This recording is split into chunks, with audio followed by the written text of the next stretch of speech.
जी doctor साहब साढ़े कोल अगली लिखत आई है आस्ट्रेलिया तो एक गुरसिख वीर जी दी ਇਹ ਲਿਖਦੇ ਹਨ ਡਾਕਟਰ ਅਮਰਜੀਤ ਸਿੰਘ ਜੀ ਅਤੇ ਬੀਬੀ ਨੀਲਮ ਕੌਰ ਜੀ ਵਾਹਿਗੁਰੂ ਜੀ ਕਾ ਖਾਲਸਾ ਵਾਹਿਗੁਰੂ ਜੀ ਕੀ ਫਤਿਹ ਮੈਂ ਅੱਜ ਹੀ ਪਿੰਕੀ ਕੈਟ ਦੇ ਖੁਲਾਸਿਆਂ ਵਾਲੀ ਖਬਰ ਸੁਣੀ ਹੈ ਅਤੇ ਇਹ ਸਭ ਇਸ ਕਰਕੇ ਪਲਾਨਿੰਗ ਕੀਤਾ ਜਾ ਰਿਹਾ ਹੈ ਕਿ ਲੋਕਾਂ ਵਿੱਚ ਅੱਤਵਾਦ ਦਾ ਡਰ ਪੈਦਾ ਕਰਕੇ ਸਰਬੱਤ ਖਾਲਸਾ ਨੂੰ ਵਿਸਾਖੀ ਵਾਲੇ ਦਿਨ ਹਰਮੰਦਰ ਸਾਹਿਬ ਦੀ ਸੇਵਾ ਲੈਣ ਤੋਂ ਰੋਕਿਆ ਜਾ ਸਕੇ ਅਤੇ ਅਕਾਲੀ ਗੋਲਕਾਂ ਲੁੱਟਦੇ ਰਹਿਣ ਕਿਉਂਕਿ ਭਾਰਤ ਸਰਕਾਰ ਅਤੇ ਅਕਾਲੀ ਦਲ ਕਿਸੇ ਵੀ ਹਾਲਤ ਵਿੱਚ ਹਰਮੰਦਰ ਸਾਹਿਬ ਦਾ ਕਬਜ਼ਾ ਜਲਦੀ ਨਾਲ ਨਹੀਂ ਛੱਡਣਗੇ ਪਰ ਚਿੱਤਰ ਖਾ ਕੇ ਜ਼ਰੂਰ ਛੱਡ ਦੇਣਗੇ। ਪਠਾਨਕੋਟ ਵਾਲਾ ਅਤਵਾਦੀ ਹਮਲਾ ਵੀ ਨਕਲੀ ਸੀ ਜੋ ਕਿ ਲੋਕਾਂ ਵਿੱਚ ਡਰ ਪੈਦਾ ਕਰਨ ਲਈ ਕੀਤਾ ਸੀ ਜਿਸ ਦੀ ਪਲੈਨਿੰਗ ਸੈੱਟ ਕਰਨ ਤੋਂ ਬਾਅਦ ਹੀ ਮੋਦੀ ਅਫਗਾਨਿਸਤਾਨ ਗਿਆ ਅਤੇ ਫਿਰ ਅਚਾਨਕ ਪਾਕਿਸਤਾਨ ਦੋਸਤੀ ਦਾ ਡਰਾਮਾ ਕਰਨ ਲਈ ਚਲਾ ਗਿਆ। ਉਸ ਤੋਂ ਥੋੜੇ ਦਿਨ ਬਾਅਦ ਹੀ ਪਠਾਨਕੋਟ ਵਿੱਚ ਹਮਲਾ ਕਰਵਾ ਕੇ ਇਲਜ਼ਾਮ ਪਾਕਿਸਤਾਨ ਦੇ ਸਿਰ ਮਾਰ ਦਿੱਤਾ ਅਤੇ ਬਿਨਾਂ ਕਿਸੇ ਕਸੂਰ ਦੇ ਨਿਰਦੋਸ਼ ਫੌਜੀ ਮਾਰ ਦਿੱਤੇ ਜੋ ਕਿ ਸਾਰਾ ਆਪਰੇਸ਼ਨ ਰਾਹ ਦਾ ਸੀ। ਫਿਰ ਉਸ ਨੂੰ ਵੱਡੀ ਇੰਟਰਨੈਸ਼ਨਲ ਨਿਊਜ਼ ਬਣਾਉਣ ਲਈ ਘਟਨਾ ਵਾਲੀ ਥਾਂ ਦਾ ਦੌਰਾ ਕੀਤਾ। ਅੱਗੇ ਹਰ ਰੋਜ਼ ਭਾਰਤ ਵਿੱਚ ਅੱਤਵਾਦੀ ਹਮਲੇ ਹੁੰਦੇ ਹਨ ਅਤੇ ਕਿੰਨੇ ਨੇਤਾ ਦੌਰੇ ਕਰਦੇ ਹਨ। ਉਸ ਤੋਂ ਬਾਅਦ ਹਰ ਰੋਜ਼ ਕਦੇ ਕਿਸੇ ਥਾਂ ਤੋਂ ਕਦੇ ਛੱਪੜ ਵਿੱਚੋਂ ਅਸਲਾ ਅਤੇ ਹਥਿਆਰ ਲੱਭਣ ਦਾ ਡਰਾਮਾ ਕੀਤਾ ਜਾ ਰਿਹਾ ਹੈ ਤੇ ਵਿਸਾਖੀ ਤੱਕ ਪੰਜਾਬ ਦਾ ਮਾਹੌਲ ਪੂਰਾ ਡਰ ਵਾਲਾ ਕਰ ਦੇਣਗੇ। ਜਿਹੜੇ ਦੇਸ਼ ਦੇ ਨੇਤਾ ਇਹੋ ਜਿਹੇ ਹੋਣ ਉੱਥੇ ਅੱਤਵਾਦ ਦੀ ਕੀ ਲੋੜ ਹੈ। ਮੈਨੂੰ ਪੋਲੀਟੀਕਲਸ ਦਾ ਸ਼ੌਂਕ ਬਹੁਤ ਸੀ ਪਰ ਹੁਣ ਨਹੀਂ ਕਿਉਂਕਿ ਨੇਤਾ ਤੋਂ ਵੱਡਾ ਕੁੱਤਾ ਹੋਰ ਕੋਈ ਨਹੀਂ ਹੁੰਦਾ। ਰੱਬ ਦਾ ਨਾਮ ਲੈਣਾ ਬਹੁਤ ਚੰਗਾ ਹੈ। ਜੀ ਡਾਕਟਰ ਸਾਹਿਬ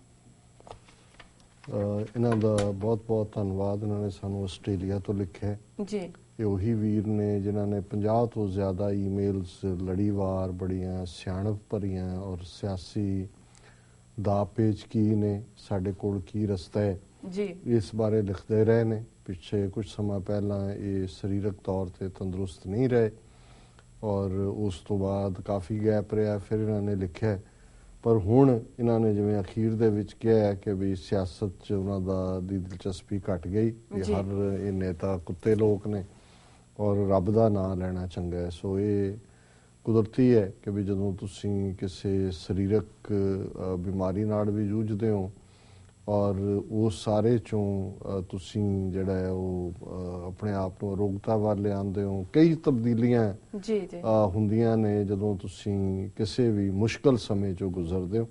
ਸੋ ਅਸੀਂ ਇਹਨਾਂ ਨੂੰ ਜਿਹੜਾ ਹੈ ਸ਼ੁਭ ਕਾਮਨਾਵਾਂ ਵੀ ਦਿੰਦੇ ਪਰ ਇਹਦੇ ਬਾਵਜੂਦ ਇਹਨਾਂ ਨੇ ਆਪਣੇ ਪਹਿਲੇ ਉੱਪਰਲੇ 2-3 ਕਾਮੈਂਟਸ ਦੇ ਵਿੱਚ ਜਿਵੇਂ ਪਿੰਕੀ ਕੈਟ ਦੇ ਖੁਲਾਸਿਆਂ ਦੇ ਹਵਾਲੇ ਨਾਲ ਉਹਨਾਂ ਨੇ ਕਿਹਾ ਕਿ ਇਹ ਉਹਨਾਂ ਨੇ ਇੱਕ ਵਾਰ ਦੁਬਾਰਾ ਉਹ ਜਦੋਂ ਖੌਫਨਾਕ ਤੁਸੀਂ ਵਾਕਿਆ ਦੁਹਰਾਉਂਦੇ ਹੋ ਸੁਣਾਉਂਦੇ ਹੋ ਜੀ ਉਹ ਫਿਰ ਕਈ ਵਾਰੀ ਸੁਪਨੇ 'ਚ ਵੀ ਆ ਜਾਂਦਾ ਭਾਵੇਂ ਖੌਫਨਾਕ ਆਏ ਹੋਏ ਤਾਂ ਆਮ ਦੇ ਵਿੱਚ ਤੁਹਾਨੂੰ ਝੀਲ ਜਿਹੜਾ ਹੈ ਉਹ ਸਮੁੰਦਰ ਮੱਛੀਆਂ ਦੱਸੀਆਂ ਹੋਣ ਤੇ ਸੁਪਨੇ ਦੇ ਵਿੱਚ ਪਤਾ ਨਹੀਂ ਕੀ ਬਣ ਕੇ ਆ ਜਾਣਾ ਕਿਹਨੇ ਬਾਂਸ ਫੜਿਆ ਹੋਣਾ ਕਿਹਨੇ ਪਹਾੜ ਤੋਂ ਧੱਕਾ ਦੇ ਦੇਣਾ ਜੀ। ਸੋ ਜ਼ਾਹਿਰ ਹੈ ਕਿ ਵੀ ਜਦੋਂ ਤੁਸੀਂ ਬਹੁਤ ਵਾਰੀ ਸੁਪਨੇ ਉਹੀ ਹੁੰਦੇ ਨੇ ਜਿਹੜੇ ਜੋ ਕੁਝ ਅਸੀਂ ਦਿਨੇ ਕਲਪਦੇ ਆਂ ਸੋਚਦੇ ਆਂ ਡਿਸਕਸ ਕਰਦੇ ਆਂ ਜੀ।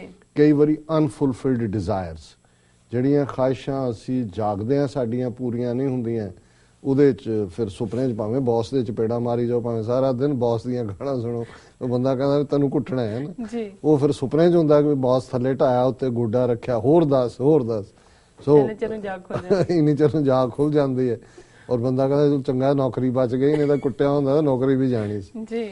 ਸੋ ਜ਼ਾਹਿਰ ਹੈ ਕਿ ਵੀ ਜਦੋਂ ਇਸ ਕਿਸਮ ਦਾ ਮਾਹੌਲ ਸਿਰਜਿਆ ਜਾਂਦਾ ਹੈ ਅੱਤਵਾਦ ਦਾ ਡਰ ਪੈਦਾ ਕਰਨ ਦਾ ਜੋ ਪਿੰਕੀ ਕੈਟ ਦੇ ਹਵਾਲੇ ਨਾਲ ਔਰ ਇਹਨਾਂ ਦਾ ਸੰਭਵ ਕਿਉਂਕਿ ਅਧਿਆਤਮ 'ਚ ਇਹ ਹੁਣ ਜ਼ਿਆਦਾ ਡੂੰਘੇ ਉਤਰੇ ਨੇ ਜੀ। ਇਹਨਾਂ ਨੇ ਅੱਗੇ ਵੀ 1-2 ਈਮੇਲਸ ਇਸ ਕਿਸਮ ਦੀਆਂ ਲਿਖੀਆਂ ਜਿਹੜੀਆਂ ਮੈਂ ਪੜ੍ਹ ਨਹੀਂ ਸੀ ਸਕਦਾ ਕਿਉਂਕਿ ਫੇਥ ਦੇ ਉੱਤੇ ਸੀ ਕਿ ਵੀ ਇਸ ਪੀਰੀਅਡ 'ਚ ਆ ਹੋਏਗਾ ਇਸ ਪੀਰੀਅਡ 'ਚ ਆ ਹੋਏਗਾ ਪਰ ਹੁਣ ਵੀ ਇਹਨਾਂ ਨੂੰ ਲੱਗਦਾ ਹੈ ਕਿ ਭਾਈ ਇਹ ਜਿਹੜਾ ਕਰ ਰਹੇ ਨੇ ਹਰਮੰਦਰ ਸਾਹਿਬ ਤੇ ਸਰਬੱਤ ਖਾਲਸਾ ਤੋਂ ਬਾਅਦ ਪੰਥ ਪ੍ਰਸਤ ਵਿਚਾਰਧਾਰਾ ਵਾਲਿਆਂ ਦਾ ਕਬਜ਼ਾ ਹੋਏ।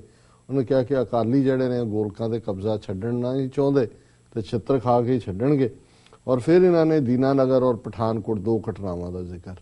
ਪਠਾਨਕੋਟ ਘਟਨਾ ਮੋਦੀ ਦੇ ਆਉਣ ਤੋਂ ਬਾਅਦ ਹੋਈ। ਦੀਨਾਨਗਰ ਤੋਂ ਬਾਅਦ ਮੋਦੀ ਰਾਏਵਿੰਡ ਲਾਹੌਰ ਗਏ ਔਰ ਉਹਨੇ ਕਿਹਾ ਕਿ ਭਾਈ ਇਹਨਾਂ ਦਾ ਹੀ ਆਪਰੇਸ਼ਨ ਸੀ ਔਰ ਨਿਰਦੋਸ਼ ਫੌਜੀ ਜਿਹੜੇ ਨੇ ਉਹ ਮਰਵਾ ਦਿੱਤੇ। ਫਿਰ ਦੌਰਾ ਕੀਤਾ ਉਹ ਤਾਂ ਕਿ ਇੰਟਰਨੈਸ਼ਨਲ ਖਬਰ ਬਣ ਜਾਏ ਔਰ ਉਸ ਤੋਂ ਇੱਕਦਮ ਬਾਅਦ 3-4 ਖਬਰਾਂ ਆਈਆਂ ਜੀ ਫਲਾਣੀ ਥਾਂ ਤੇ ਛੱਪੜ 'ਚੋਂ ਅਸਲਾ ਨਿਕਲਿਆ ਇੰਨੇ ਜ਼ਿੰਦਾ ਕਾਰਤੂਸ ਨਿਕਲੇ ਇੰਨਾ ਜਿਹੜੇ ਨੇ ਉਹ ਫਲਾਣਾ ਨਿਕਲਿਆ।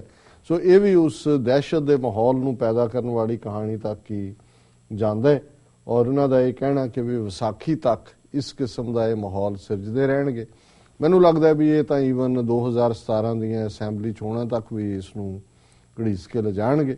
ਔਰ ਇਹੀ ਨਹੀਂ ਕਿ ਹਕੂਮਤ ਕਰ ਰਹੀ ਹੈ, ਹੁਣ ਕਿਸੇ ਨੇ ਕੋਈ ਪੋਸਟਰ ਜਿਹੜਾ ਹੈ ਉਸ ਦੇ ਉੱਤੇ ਲਾ ਦਿੱਤਾ, ਸੋਸ਼ਲ ਮੀਡੀਆ ਤੇ ਪਾ ਦਿੱਤਾ, ਭਿੰਡਰਾਂ ਵਾਲਿਆਂ ਦੀ ਫੋਟੋ, ਕੇਜਰੀਵਾਲ ਦੀ ਫੋਟੋ, ਸੁੱਚਾ ਸਿੰਘ ਛੋਟੇਪੁਰ ਦੀ ਫੋਟੋ, ਕੋਈ ਹੋਰ ਥੱਲੇ ਲਿਖ ਦਿੱਤਾ ਕਿ ਜੀ ਇਹ ਜਿਹੜਾ 19 ਤਰੀਕ ਨੂੰ ਜਿਹੜਾ ਫਤਿਹਗੜ੍ਹ ਸਾਹਿਬ ਸੰਤ ਭਿੰਡਰਾਂ ਵਾਲਿਆਂ ਦਾ ਜਨਮ ਦਿਨ ਮਨਾਇਆ ਜਾ ਰਿਹਾ ਉਸ ਦੇ ਉੱਤੇ ਪਹੁੰਚੋ। ਹੁਣ ਉਹਨੂੰ ਆਧਾਰ ਬਣਾ ਕੇ ਅਮਰਿੰਦਰ ਨੇ ਐਸਾ ਵਾਵੇਲਾ ਖੜਾ ਕੀਤਾ, ਉਹਨੇ ਕਿਹਾ ਜੀ ਕੇਜਰੀਵਾਲ ਤਾਂ ਸਿਮਰਨਜੀਤ ਸਿੰਘ ਮਾਨ ਦੇ ਖਾਲਿਸਤਾਨ ਏਜੰਡੇ ਨੂੰ ਪਿੱਛੇ ਛੱਡ ਗਿਆ ਔਰ ਪੂਰਾ ਇਸ, ਹਾਲਾਂਕਿ ਉਹਨਾਂ ਨੇ ਆਮ ਆਦਮੀ ਪਾਰਟੀ ਨੇ ਡਿਨਾਈ ਕੀਤਾ ਵੀ ਸਾਡਾ ਕੋਈ ਲਾਗਾ ਦੇਗਾ ਨਹੀਂ, ਪਰ ਇਹ ਵੀ ਕਹਿ ਰਿਹਾ ਜੀ ਇਹ ਤਾਂ ਇਨਕਲਾਬ ਸ਼ਬਦ ਇਸਤੇਮਾਲ ਕਰ ਰਹੇ ਨੇ। ਇਨਕਲਾਬ ਤਾਂ ਭਗਤ ਸਿੰਘ ਨੇ ਅੰਗਰੇਜ਼ਾਂ ਨੂੰ ਕੱਢਣ ਲਈ ਲਿਆਂਦੇ ਦਾ ਮਤਲਬ ਇਹ ਨੌਜਵਾਨਾਂ ਨੂੰ ਹਥਿਆਰ ਚੁੱਕਣ ਲਈ ਪ੍ਰੇਰ ਰਹੇ ਨੇ। ਇੱਕ ਹੋਰ ਜਿਹੜਾ ਨਚੌਰ ਜਿਹਾ ਆਮ ਆਦਮੀ ਪਾਰਟੀ ਜੋ ਕਾਂਗਰਸ ਚ ਗਿਆ, ਉਹਨੇ ਵੀ ਕਿਹਾ, ਉਹਨੇ ਕਿਹਾ ਜੀ ਇਹ ਨੌਜਵਾਨਾਂ ਦੇ ਹੱਥ ਹਥਿਆਰ ਫੜਾਉਣਾ ਚਾਹੁੰਦੇ ਨੇ ਆਮ ਆਦਮੀ, ਇਹ ਤਾਂ ਐਨਾਰਕੀ ਪੈਦਾ ਕਰਨਾ ਚਾਹੁੰਦੇ ਨੇ, ਅਫਰਾ ਤਫਰੀ ਇਹ ਉਹ। ਸੋ ਮਤਲਬ ਇਹ ਹੈ ਵੀ ਪੰਜਾਬ ਦੇ ਮਾਹੌਲ ਨੂੰ ਵਿਗਾੜਨ ਲਈ ਸਿਰਫ ਇੱਕ ਮੋਦੀ ਬ੍ਰਾਂਡ, RSS ਜਾਂ ਬਾਦਲ ਬ੍ਰਾਂਡ ਜਿਹੜੇ ਪਾਵਰ ਰੱਖਣਾ ਉਹੀ ਨਹੀਂ ਐਕਟ ਕਰ ਰਹੇ, ਇਹ ਕਾਂਗਰਸ ਔਰ ਦੂਸਰੀਆਂ ਪਾਰਟੀਆਂ ਵੀ ਉਸ ਕਿਸਮ ਦਾ ਹੀ ਮਾਹੌਲ ਸਿਰਜ ਰਹੀਆਂ ਤਾਂ ਕਿ ਲੋਕਾਂ 'ਚ ਡਰ ਹੋਏ ਆਗੇ ਜਾਣਗੇ, ਅੱਤਵਾਦੀ ਦੁਬਾਰਾ ਆ ਜਾਣਗੇ ਜੀ, ਦੁਬਾਰਾ ਹੋ ਜਾਏਗਾ ਜੀ। ਔਰ ਉਹਨਾਂ ਨੇ ਫਿਰ ਠੀਕ ਕਿਹਾ ਸਦਕੇ ਕਿ ਵੀ ਕੁੱਤੇ ਨੇ, ਪਰ ਮੈਂ ਸਮਝਦਾ ਵੀ ਇਹ ਕੁੱਤੇ ਜਿਹੜੇ ਨੇ ਜਦੋਂ ਕੋਈ ਬਾਈਟਿੰਗ ਡੌਗ ਹੁੰਦਾ ਹੈ then he has to be put to sleep. ਔਰ ਜੇ ਅਸੀਂ ਇਹੀ ਕਹਿ ਕੇ ਜੀ ਕੁੱਤਾ ਹੈ ਅਸੀਂ ਲੁਕ ਜਾਈਏ ਜਾਂ ਕਹੀਏ ਜੀ ਕੁੱਤੇ ਭੌਂਕੀ ਜਾਏ ਜਾਂ ਕੁੱਤਾ ਵੱਢੇ, ਨਹੀਂ। ਔਰ ਇਹ ਜਿਹੜਾ ਇਹਨਾਂ ਨੂੰ ਪੁੱਟ ਟੂ ਸਲੀਪ ਹੈ ਉਹ ਕੌਮੀ ਆਵਾਜ਼ ਦੇ ਨਾਲ ਉੱਥੇ ਆਪਣਾ ਘਰ ਬਣਾਉਣਾ, ਖਾਲਿਸਤਾਨ ਦੀ ਸਿਰਜਣਾ ਕਰਨਾ। ਬਾਕੀ ਹਾਲਾਤ ਜਿਵੇਂ ਦੇ ਬਣਦੇ ਜਾਂਦੇ ਨੇ ਅਸੀਂ ਵੀ ਉਹਨੂੰ ਟ੍ਰੀਟ ਕਰਾਂਗੇ ਜਿਵੇਂ ਵੀ ਕੌਮੀ ਤੌਰ ਤੇ, ਪਰ ਸਾਡਾ ਨਿਸ਼ਾਨਾ ਜਿਹੜਾ ਹੈ ਉਸ ਦਾ ਫੋਕਸ ਜਿਹੜਾ ਉਹ ਨਹੀਂ ਬਦਲਣਾ ਚਾਹੀਦਾ। ਜੀ ਡਾਕਟਰ ਸਾਹਿਬ ਬਿਲਕੁਲ। ਹੁਣ ਤੁਸੀਂ ਸਾਡੇ ਦਰਸ਼ਕਾਂ ਦੱਸੋ ਅੱਜ ਦਾ ਵਿਚਾਰ। ਅੱਜ ਦਾ ਵਿਚਾਰ ਜਲਦੀ ਪੁੱਛ ਲਿਆ, ਜੇ ਇੱਕ ਹੋਰ ਪੜ੍ਹ ਸਕਦੇ ਸੀ। ਓਕੇ ਨੋ ਪ੍ਰੋਬਲਮ, ਡਾਕਟਰ ਸਾਹਿਬ ਪੜ੍ਹਦਾ ਨਹੀਂ ਠੀਕ ਹੈ ਡਾਕਟਰ ਸਾਹਿਬ ਟਾਈਮ। ਅੱਛਾ ਜੀ, ਤੁਸੀਂ ਫਿਰ ਹੁਣ ਟੈਕਨੀਕਲ ਟੀਮ ਨੂੰ ਜ਼ਿਆਦਾ ਸੁਣਦੇ ਹੋ ਸਾਡੀ ਗੱਲ ਨਾਲ। ਅੱਜ ਦੇ ਵਿਚਾਰ ਲਈ ਅਸੀਂ ਕਬੀਰ ਸਾਹਿਬ ਦਾ ਸ਼ਬਦ ਰਾਗ ਗੌੜੀ ਵੈਰਾਗਣ ਕਬੀਰ ਜੀ ਦਾ ਚੁਣਿਆ ਜੀ। ਔਰ ਇਹ ਬੜਾ, ਇਸ ਨੂੰ ਮੈਂ ਅਕਸਰ ਇਹ ਸ਼ਬਦ ਵੀ ਮੈਨੂੰ ਜਿਹੜੇ ਬਹੁਤ ਪਿਆਰੇ ਲੱਗਦੇ ਨੇ ਜਾਂ ਕਿਉਂਕਿ ਜਿਨ੍ਹਾਂ ਨਾਲ ਤੁਸੀਂ ਰਿਲੇਟ ਕਰ ਸਕਦੇ ਹੋ। ਸ਼ਬਦ ਤਾਂ ਹਰ ਸ਼ਬਦ ਗੁਰਬਾਣੀ ਦਾ ਪਿਆਰ ਹੈ, ਅੰਮ੍ਰਿਤ ਦਾ ਕਟਾਖ ਹੈ, ਪਰ ਜਿਹਨੂੰ ਤੁਸੀਂ ਰਿਲੇਟ ਕਰ ਸਕਦੇ ਹੋ directly day to day life ਨਾਲ ਵੀ। ਔਰ ਇਹ ਕਬੀਰ ਸਾਹਿਬ ਫਰਮਾਉਂਦੇ ਨੇ, ਜੀਵਤ ਪਿੱਤਰ ਨਾ ਮਾਨੈ ਕੋਊ, ਮੋਏ ਸਰਾਧ ਕਰਾਹੀ, ਪਿੱਤਰ ਵੀ ਬਪਰੇ ਕੋ ਕਿਉਂ ਪਾਵੇ, ਕਊਆ ਕੂਕਰ ਖਾਈ, ਮੋਕੋ ਕੁਸਲ ਬਤਾਵੋ ਕੋਈ, ਕੁਸਲ ਕੁਸਲ ਕਰਤੇ ਜਗ ਬਿਨਸੈ, ਕੁਸਲ ਵੀ ਕੈਸੇ ਹੋਈ ਰਹਾਓ, ਮਾਟੀ ਕੇ ਕਰ ਦੇवी देवा, तिस आगे जियो देही, ऐसे पितर तुम्हारे कहिए, आपन कहा न लेही, सर जियो काटे निर्जियो पूजे, अंत काल को भारी, राम नाम की गत नहीं जानी, भै डूबे संसारी, देवी देवा पूजे डोले, पार ब्रह्म नहीं जाना, कहत कबीर आकुल नहीं चेत्या, ਵਿਖਿਆ ਸਿਉ ਨਿਪਟਾਨਾ। ਜੀ ਹੁਣ ਇਹ ਡੇਲੀ ਲਾਈਫ ਨਾਲ ਕਿਵੇਂ ਸੰਬੰਧਿਤ ਹੈ ਕਿ ਅਸੀਂ ਆਪਣੇ ਮਾਤਾ ਪਿਤਾ ਬਜ਼ੁਰਗਾਂ, ਬੇਸ਼ੱਕ ਪਿੱਤਰ ਪੁਰਾਣੀ ਸਾਰੇ ਬਜ਼ੁਰਗਾਂ ਤੱਕ ਚਲਾ ਜਾਂਦਾ ਹੈ, ਪਰ ਜੇ ਅਸੀਂ ਇਮੀਡੀਏਟ ਆਪਣੇ ਪਿੱਤਰ ਮਾਤਾ ਪਿਤਾ ਦਾਦਾ ਦਾਦੀ ਜਾਂ ਨਾਨਾ ਨਾਨੀ, ਇਹ ਬਹੁਤਿਆਂ ਦੇ ਲਾਈਵ ਨੇ, ਕੁਝ ਐਸੇ ਵੀ ਹੋਣਗੇ ਲੱਕੀ ਜਿਨ੍ਹਾਂ ਦੇ ਪਰਦਾਦਾ ਵੀ ਹੋਏ ਬਟ ਬਹੁਤ ਘੱਟ। ਜੀ ਹੁਣ ਘਰਾਂ ਦੇ ਵਿੱਚ ਅਸੀਂ ਆਪਣੇ ਬਜ਼ੁਰਗਾਂ ਪ੍ਰਤੀ ਕਿੰਨੇ ਕੁ ਰਿਸਪੈਕਟਫੁਲ ਰਹਿ ਗਏ, ਕਿੰਨਾ ਕੁ ਵਕਤ ਅਸੀਂ ਉਹਨਾਂ ਦੇ ਨਾਲ ਸਪੈਂਡ ਕਰਦੇ, ਕਿੰਨਾ ਕੁ ਉਹਨਾਂ ਦੀ ਸੇਵਾ ਸੱਚੇ ਦਿਲੋਂ ਕਰਦੇ। ਇਹ ਹੁਣ ਹਰ ਕੋਈ ਜਿਹੜੇ ਵੀ ਇਸ ਪ੍ਰੋਗਰਾਮ ਨੂੰ ਦੇਖਦੇ ਨੇ ਸੁਣਦੇ ਨੇ, ਇਹ ਜ਼ਰੂਰ ਆਪਣੇ ਆਲੇ ਦੁਆਲੇ ਪਹਿਲਾਂ ਆਪਣੇ ਘਰ 'ਚ ਦੇਖੋ ਜੀ, ਫਿਰ ਆਪਣੇ ਆਲੇ ਦੁਆਲੇ ਰਿਸ਼ਤੇਦਾਰਾਂ 'ਚ ਦੇਖੋ। ਪਰ ਤੁਸੀਂ ਇਹ ਦੇਖੋ ਕਿ ਵੀ ਜਦੋਂ ਕੋਈ ਚੜ੍ਹਾਈ ਕਰ ਜਾਂਦਾ ਹੈ, ਮਾਤਾ ਪਿਤਾ ਦਾਦਾ ਦਾਦੀ ਕੋਈ ਵੀ, ਫਿਰ ਅਸੀਂ ਬੜਾ ਯਕੀਨੀ ਬਣਾਉਂਦੇ ਹਾਂ ਕਿ ਭਾਈ ਸਾਰਿਆਂ ਨੂੰ ਪਤਾ ਵੀ ਲੱਗੇ। ਅਖੰਡ ਪਾਠ ਸਾਹਿਬ ਵੀ ਸ਼ਾਨ ਨਾਲ ਕਰਦੇ ਹਾਂ, ਸਹਿਜ ਪਾਠ ਬਹੁਤ ਘੱਟ ਕਰਦੇ ਹਾਂ ਕਿ ਇਹ ਤਾਂ ਗਰੀਬਾਂ ਦਾ ਪਾਠ ਹੈ ਜੀ। ਫਿਰ ਅਸੀਂ ਮੇਕ ਸ਼ੋਰ ਕਰਦੇ ਹਾਂ ਕਿ ਬਹੁਤ ਵਧੀਆ ਲੰਗਰ ਹੋਏ, ਭਾਈ ਸਾਹਿਬ ਵੀ ਜਿਨ੍ਹਾਂ ਦੀ ਮੁੱਠੀ 'ਚ ਥੋੜ੍ਹਾ ਜਿਹਾ 100 ਦਾ ਨੋਟ ਸਿੱਧਾ ਪੈਂਦਾ ਹੈ ਉਹ ਫਿਰ ਗੁਰਮੁਖ ਪਿਆਰੇ ਤੇ ਹੋਰ ਕਈ ਸਾਰਿਆਂ ਨਾਲ ਹੀ ਸੰਬੋਧਨ ਦੇ ਨਾਲ ਕਰਦੇ ਨੇ ਜੀ। ਸੋ ਜੇ ਅੱਜ ਅਸੀਂ ਆਪਣੀਆਂ ਅੱਖਾਂ ਸਾਹਮਣੇ ਦੇਖ ਰਹੇ ਹਾਂ, ਸੋ ਕਬੀਰ ਸਾਹਿਬ ਨੇ ਵੀ ਉਹੀ ਸਿਨੈਰੀਓ ਬਿਆਨ ਕੀਤਾ। ਅੱਜ ਠੀਕ ਹੈ ਸਿੱਖਾਂ 'ਚ ਸਰਾਧ ਘਟ ਗਏ, ਥੋੜਾ ਬਹੁਤ ਅਜੇ ਵੀ ਹੋਏਗਾ।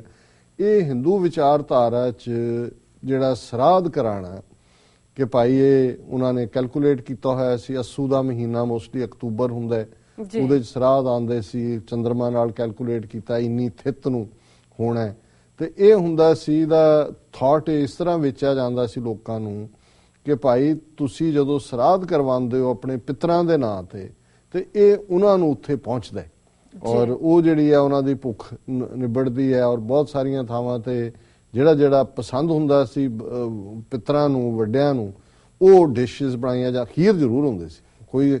ਕੋਈ ਸਰਾਧ ਖੀਰ ਤੋਂ ਬਿਨਾਂ ਨਹੀਂ, ਕਿਉਂਕਿ ਪੰਡਤ ਜੀ ਦੇ ਦੰਦ ਜਿਹੜੇ ਨੇ ਉਹ ਸਖਤ ਚੀਜ਼ ਚੱਬਣ ਤੋਂ ਥੋੜਾ ਜਿਹਾ ਮੰਨਦੇ ਨੇ ਖੇਚਲ ਨਾ ਹੋਏ, ਔਰ ਖੀਰ ਜਿਹੜੀ ਆ ਉਹ ਸਿੱਧੀ, ਉਹ ਤਾਂ ਚੱਬਣ ਦੀ ਲੋੜ ਹੀ ਨਹੀਂ ਪੈਂਦੀ। ਸੋ ਹੁਣ ਕਬੀਰ ਸਾਹਿਬ ਨੇ ਇਸ ਗੱਲ ਤੋਂ ਹੀ ਸ਼ੁਰੂ ਕੀਤੀ ਗੱਲ, ਜੀਵਤ ਪਿੱਤਰ ਨਾ ਮਾਨੈ ਕਉ, ਕਿ ਜਦੋਂ ਤੁਹਾਡੇ ਬਜ਼ੁਰਗ ਤੁਹਾਡੇ ਕੋਲ ਨੇ ਉਹਨਾਂ ਨੂੰ ਤਾਂ ਤੁਸੀਂ ਮੰਨਦੇ ਨਹੀਂ, ਉਹਨਾਂ ਦੀ ਗੱਲ ਨਹੀਂ ਸੁਣਦੇ, ਉਹਨਾਂ ਦੀ ਸਾਂਭ ਸੰਭਾਲ ਨਹੀਂ ਹੈ ਜੀ। ਮੂਏ ਸਰਾਧ ਕਰਾਈ, ਮਰ ਗਏ ਤਾਂ ਫਿਰ ਤੁਸੀਂ ਉਹਨਾਂ ਦਾ ਸਰਾਧ ਕਰਾਈ ਜਾਓ। ਪਿੱਤਰ ਵੀ ਬਪਰੇ ਕੋ ਕਿਉਂ ਪਾਵੇ, ਹੁਣ ਜੋ ਤੁਸੀਂ ਖਵਾਇਆ ਉਹ ਜਾਂ ਤਾਂ ਪੰਡਤ ਖਾ ਗਿਆ ਤੇ ਜੋ ਬਚ ਗਿਆ ਉਹ ਤੁਸੀਂ ਬਾਹਰ ਸੁੱਟ ਦਿੱਤਾ, ਉਹਨੂੰ ਕਾਂ ਤੇ ਕੁੱਤੇ ਖਾ ਗਏ। ਵੈਸੇ ਸਰਾਧਾਂ 'ਚ ਇੱਕ ਸਰਾਧ ਹੁੰਦਾ ਹੀ ਕਾਵਾਂ ਕੁੱਤਿਆਂ ਦੇ ਨਾਂ ਹੈ, ਲੇਕਿਨ ਇਹ ਜਿਹੜੇ ਆਮ ਵੀ ਨੇ ਉਹਨਾਂ 'ਚ ਵਾਧੂ ਜਿਹੜੀ ਇੰਨੀ ਖੀਰ ਹੁੰਦੀ ਹੈ ਔਰ ਕਈ ਥਾਂ ਤੇ ਖੀਰ ਚੜ੍ਹਦੀ ਵੀ ਆ। ਜਿਵੇਂ ਇੱਧਰ ਇੱਕ ਫਤਿਹ, ਪਤਾ ਨਹੀਂ ਮੈਨੂੰ ਭੁੱਲ ਗਿਆ ਉਹਦਾ, ਹੈਗਾ ਜਿਹੜਾ ਪੀਰ ਜੰਡਿਆਲੇ ਦੇ ਨੇੜੇ, ਉਹਦੇ 'ਚ ਉੱਥੋਂ ਦੇ ਇਲਾਕੇ ਦੇ ਦੱਸਦੇ ਉਹਨਾਂ ਕਹਿੰਦੇ 10-10 ਮੀਲ ਤੱਕ ਕੁੱਤਿਆਂ ਨੂੰ ਖੁਰਕ ਪਈ ਹੈ। ਮੈਂ ਕਿਹਾ ਜੀ ਕਾਹਦੀ ਖੁਰਕ? ਕਹਿੰਦਾ ਜੀ ਖੀਰ ਖਾ ਕੇ ਇੰਨੀ ਕੁੱਤੇ ਕਹਿੰਦੇ ਸਭ ਖੀਰ ਚੜਾਉਣ ਆਉਂਦੇ ਨੇ, ਬਾਕੀ ਉਹ ਬਾਹਰ ਸੁੱਟ ਦਿੰਦੇ, ਕੁੱਤੇ ਖਾਈ ਜਾਂਦੇ ਨੇ, ਕਹਿੰਦੇ ਸਭ ਨੇ ਖਾ ਕੇ ਖੁਰਕ ਪਵਾਈ ਹੋਈ ਹੈ। ਸੋ ਇਹੀ ਜਿਹੜਾ ਜੀਵਤ ਪਿੱਤਰ ਨਾ ਮਾਨੈ ਕਉ ਮੂਏ ਸਰਾਧ ਕਰਾਈ, ਪਿੱਤਰ ਵੀ ਬਪਰੇ ਕਉ ਕਿਆ ਪਾਵੇ, ਵੀ ਇੱਥੋਂ ਵਾਲਾ ਜਾਂ ਪੰਡਤ ਖਾ ਗਿਆ ਤੇ ਜਾਂ ਕਬੀਰ ਸਾਹਿਬ ਕਹਿੰਦੇ ਨੇ ਕਊਆ ਕੁੱਕਰ ਖਾਈ, ਕਾਂ ਖਾ ਗਏ ਜਾਂ ਕੁੱਤੇ ਖਾ ਗਏ, ਉਹਨਾਂ ਤੋਂ ਨਹੀਂ ਪਹੁੰਚਿਆ ਪਿੱਤਰਾਂ ਨੂੰ। ਮੋਕੋ ਕੁਸਲ ਬਤਾਵੋ ਕੋਈ, ਕੁਸਲ ਕੁਸਲ ਕਰਤੇ ਜਗ ਬਿਨਸੇ, ਕੁਸਲ ਵੀ ਕੈਸੇ ਹੋਈ, ਕਿ ਵੀ ਇਸ ਸਾਰੇ ਨਾਲ ਨਾ ਤਾਂ ਤੁਹਾਡੇ ਪਿੱਤਰ ਕੋਈ ਕੁਸ਼ਲ ਹੋਏ, ਨਾ ਤੁਹਾਡੇ ਘਰ 'ਚ ਕੋਈ ਸ਼ਾਂਤੀ ਆਈ ਜੀ। ਤੁਸੀਂ ਕਹੀ ਜਾਂਦੇ ਹੋ ਜੀ ਬਹੁਤ ਅਸੀਂ ਪਿੱਤਰਾਂ ਦਾ ਸਰਾਧ ਕਰਾਇਆ ਔਰ ਬਹੁਤ ਘਰ ਦੇ ਵਿੱਚ ਅਮਨ ਹੈ, ਕਹਿੰਦੇ ਇਦਾਂ ਨਹੀਂ ਅਮਨ ਚੈਨ ਆਉਂਦਾ, ਉਹ ਤਾਂ ਜਾਂ ਕਾਂ ਕੁੱਤੇ ਖਾ ਗਏ ਜਾਂ ਪੰਡਤ ਜੀ ਖਾ ਗਏ। ਮਾਟੀ ਕੇ ਕਰ ਦੇਵੀ ਦੇਵਾ ਤਿਸ ਆ ਗਏ ਜਿਉ ਦੇਹੀ, ਹੁਣ ਦੂਸਰੇ ਦੇ ਉੱਤੇ ਉਹ ਆ ਗਏ। ਕਈ ਵਾਰ ਜਿਹੜੇ ਵੱਡੇ ਘਰਾਨੇ ਸੀ ਹਿੰਦੂਆਂ ਦੇ, ਉਹ ਇੱਕ ਕਮਰੇ ਦੇ ਵਿੱਚ ਆਪਣੇ ਪਿੱਤਰਾਂ ਦਾ ਜਿਹੜਾ ਦੇਵੀ ਦੇਵੇ ਬਣਾ ਲੈਂਦੇ ਸੀ। ਦੇਵੀ ਦੇਵੇ ਇੱਕ ਤਾਂ ਦੇਵੀਆਂ ਜਾਂ ਦੇਵਤਿਆਂ ਲਈ ਹੈ, ਕਈਆਂ ਨੇ ਪਿੱਤਰਾਂ ਦੇ ਵੀ ਹੁਣ ਸਿੱਖਾਂ 'ਚ ਜਠੇਰੇ ਬਣਾਉਣ ਲੱਗ ਗਏ। ਜਠੇਰਿਆਂ ਦੀਆਂ ਬੜੀਆਂ ਉਹ ਗੁੰਮਤੀਆਂ ਕੱਢੀਆਂ, ਉੱਥੇ ਜਾ ਕੇ ਕਈ ਵਾਰੀ ਦੀਵਾ ਵੀ ਜਗਾਉਂਦੇ ਨੇ ਜਦੋਂ ਕੋਈ ਖੁਸ਼ੀ ਗਮੀ ਹੁੰਦੀ ਹੈ, ਖੁਸ਼ੀ ਵੀ ਔਰ ਵਿਆਹ ਸ਼ਾਦੀਆਂ ਵੇਲੇ ਵੀ ਹੁਣ ਲੰਗਰ ਵੀ ਲਾਉਣ ਲੱਗ ਗਏ। ਜਾ ਇਹ ਜਠੇਰੇ ਹੀ ਨੇ ਦੇਵੀ ਦੇਵੇ। ਸੋ ਸਿੱਖ ਨਿਕਲੇ ਦੇਵੀ ਦੇਵਿਆਂ 'ਚੋਂ ਹੁਣ ਜਠੇਰਿਆਂ 'ਚ ਆ ਬੜੇ ਨੇ ਜੀ। ਮਾਟੀ ਕੇ ਕਰ ਦੇਵੀ ਦੇਵਾ ਤਿਸ ਆ ਗਏ ਜਿਉ ਦੇਹੀ, ਹੁਣ ਇਹ ਜਿਹੜੇ ਉਹ ਦੇਵੀ ਦੇਵੇ ਜਾਂ ਉਹ ਉਹਨਾਂ ਦੇ ਹੁੰਦੇ ਸੀ ਵਿਆਹ ਸ਼ਾਦੀਆਂ ਦੇ ਮੌਕੇ, ਉਹਨਾਂ ਦੇ ਅੱਗੇ ਲਿਆ ਕੇ ਬੱਕਰਾ ਵਗੈਰਾ ਚਾੜ ਦਿੰਦੇ ਸੀ, ਫਿਰ ਉਹਨੂੰ ਮਾਰਦੇ ਸੀ, ਬੱਕਰੇ ਨੂੰ ਮਾਸ ਬਣਦਾ ਸੀ ਕਿ ਜੀ ਇਹਨੂੰ ਅਸੀਂ ਭੇਟਾ ਕੀਤਾ ਜਿਉ ਦੇਹੀ। ਸੋ ਕਬੀਰ ਸਾਹਿਬ ਕਹਿੰਦੇ ਨੇ ਕਿ ਜਿਹੜੇ ਮਿੱਟੀ ਦੇ ਦੇਵੀ ਦੇਵੇ ਨੇ ਉਹਨਾਂ ਅੱਗੇ ਤਾਂ ਤੁਸੀਂ ਜਿਹੜੇ ਜਿਉਂਦਾ ਬੱਕਰਾ ਉਹ ਆ ਕੇ ਰੱਖ ਦਿੱਤਾ। ਐਸੇ ਪਿੱਤਰ ਤੁਮਾਰੇ ਕਹੀਏ ਆਪਨ ਕਿਹਾ ਨਾ ਲਹੀ, ਕਿ ਭਾਈ ਉਹਨਾਂ ਤੱਕ ਤਾਂ ਕੋਈ ਗੱਲ ਪਹੁੰਚਦੀ ਨਹੀਂ ਹੈ, ਲੇਕਿਨ ਕਿਉਂ ਜੇ ਤੁਹਾਡਾ ਪਿੱਤਰਾਂ ਦਾ ਧਿਆਨ ਹੈ ਕਿ ਵੀ ਤੁਸੀਂ ਉਹਨਾਂ ਦੇ ਨਾਂ ਤੇ ਜਿਹੜੇ ਮੁਰਦੇ ਨੇ ਉਹਨਾਂ ਦੇ ਨਾਂ ਤੇ ਤੁਸੀਂ ਜਿਉਂਦਿਆਂ ਨੂੰ ਮਾਰ ਰਹੇ ਹੋ। ਸਰਜੀਓ ਕਾਟੈ ਨਿਰਜੀਓ ਪੂਜੈ ਅੰਤ ਕਾਲ ਕੋ ਭਾਰੀ, ਹੁਣ ਉਹ ਦੇਵੀ ਦੇਵੇ ਤਾਂ ਨਿਰਜਿੰਦ ਨੇ, ਉਹਨਾਂ ਨੂੰ ਖੁਸ਼ ਕਰਨ ਲਈ ਤੁਸੀਂ ਸਰਜੀਓ ਜਿਉਂਦੇ ਜਾਨਵਰ ਨੂੰ ਮਾਰਿਆ, ਅੰਤ ਕਾਲ ਕੋ ਭਾਰੀ। ਇਹ ਤੁਹਾਨੂੰ ਅਲਟੀਮੇਟਲੀ ਆਨਸਰੇਬਲ ਹੋਣਾ ਪਏਗਾ। ਰਾਮ ਨਾਮ ਕੀ ਗਤ ਨਹੀਂ ਜਾਣਨੀ, ਭੈ ਡੂਬੇ ਸੰਸਾਰੀ, ਤੁਹਾਨੂੰ ਐਵੇਂ ਇੱਕ ਡਰ ਪੈਦਾ ਕੀਤਾ ਹੋਇਆ ਪੰਡਤ ਨੇ। ਅਸਲੀ ਗੱਲ ਸੀ ਰਾਮ ਨਾਮ, ਰੱਬ ਦਾ ਨਾਂ ਲੈਣਾ, ਉਸ ਤੋਂ ਤੁਸੀਂ ਦੂਰ ਹੋ, ਐਵੇਂ ਡਰ ਦੇ ਵਿੱਚ ਜਿਉਂਦੇ ਹੋ। ਦੇਵੀ ਦੇਵਾ ਪੂਜੇ ਡੋਲੇ ਪਾਰ ਬ੍ਰਹਮ ਨਹੀਂ ਜਾਣਨਾ, ਕਿ ਤੁਸੀਂ ਡੋਲੇ ਹੋਏ ਲੋਕ ਹੋ, ਐਵੇਂ ਦੇਵੀਆਂ ਦੇਵਿਆਂ ਦੇ ਪੂਜਾ ਤੇ ਲੱਗੇ ਹੋਏ ਹੋ, ਉਸ ਨਿਰੰਕਾਰ ਨੂੰ ਨਹੀਂ ਜਾਣਦੇ। ਕਹਿਤ ਕਬੀਰ ਅਕੁਲ ਨਹੀਂ ਚੇਤਿਆ, ਹੁਣ ਕਿਉਂਕਿ ਕੁਲ ਦੀ ਗੱਲ ਹੋ ਰਹੀ ਹੈ, ਵੰਸ਼ਜ ਵੀ ਕੁਲ ਹੈ, ਪਿੱਤਰ ਵੀ ਕੁਲ ਨੇ, ਉਹਨਾਂ ਨੇ ਕਿਹਾ ਵੀ ਜਿਹੜਾ ਰੱਬ ਹੈ ਉਹ ਤਾਂ ਕਿਸੇ ਕੁਲ 'ਚ ਹੀ ਨਹੀਂ ਹੈ। ਅਲਟੀਮੇਟਲੀ ਸਾਰਾ ਕੁਝ ਨਿਰੰਕਾਰ ਦੀ ਇਬਾਦਤ ਨਾਲ ਜੁੜਿਆ ਹੋਇਆ ਹੈ, ਨਿਰੰਕਾਰ ਦੀ ਯਾਦ ਨਾਲ ਜੁੜਿਆ ਹੁੰਦਾ ਹੈ। ਕਹਿਤ ਕਬੀਰ ਅਕੁਲ ਨਹੀਂ ਚੇਤਿਆ, ਉਹ ਰੱਬ ਜਿਹੜਾ ਕਿਸੇ ਕੁਲ ਚ ਨਹੀਂ ਆਉਂਦਾ ਉਹਨੂੰ ਤੁਸੀਂ ਯਾਦ ਨਹੀਂ ਕੀਤਾ। ਵਿਖਿਆ ਸਿਉ ਲਪਟਾਨਾ, ਵਿਖਿਆ ਜ਼ਹਿਰ ਨੂੰ ਕਹਿੰਦੇ ਨੇ ਕਿ ਤੁਸੀਂ ਜ਼ਹਿਰ ਨਾਲ ਲਿਪਟੇ ਹੋਏ ਹੋ, ਮਾਇਆ ਦੇ ਪ੍ਰਭਾਵ ਥੱਲੇ, ਪੰਡਤ ਦੇ ਆਦੇਸ਼ਾਂ ਥੱਲੇ, ਸਰਾਧ ਤੇ ਦੇਵੀ ਦੇਵਿਆਂ ਨੂੰ ਰਿਝਾਣਾ ਤੇ ਕੁਰਬਾਨੀਆਂ ਤੇ ਇਹ ਕੁਛ ਕਰਦੇ ਹੋ।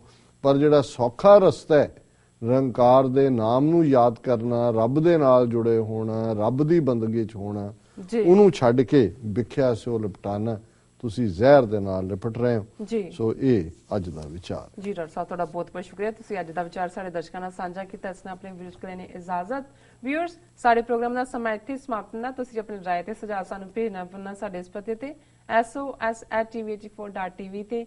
ਅਸੀਂ ਆਪਣਾ ਪ੍ਰੋਗਰਾਮ ਲੈ ਕੇ ਫਿਰ ਦੁਬਾਰਾ ਤੁਹਾਡੇ ਸਾਹਮਣੇ ਹੋਵਾਂਗੇ। ਤਦ ਤੱਕ ਲਈ ਮੈਨੂੰ ਤੇ ਆਪਣਾ ਸੁਣਾ ਗਿਆ ਦਿਓ। ਦੇਖਦੇ ਰਹੋ TV84। ਬੁਲਾ ਦਿਓ ਫਤਿਹ। ਵਾਹਿਗੁਰੂ ਜੀ ਕਾ ਖਾਲਸਾ, ਵਾਹਿਗੁਰੂ ਜੀ ਕੀ ਫਤਿਹ।